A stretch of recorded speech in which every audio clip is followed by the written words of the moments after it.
È la regatante Gloria Rogliani, la vincitrice del Premio Donna 2022 nella giornata dedicata all'universo femminile. Bellissimo.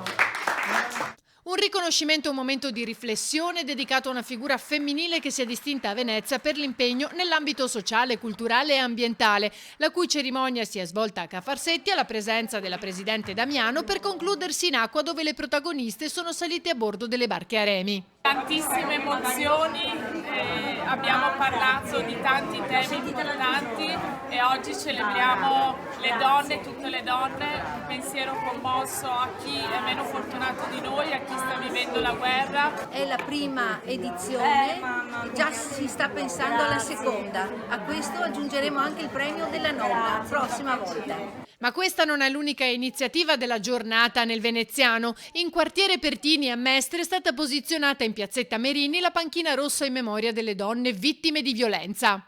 Noi uomini soprattutto dobbiamo riflettere su quello che succede alle donne. La violenza non solo fisica ma anche psicologica.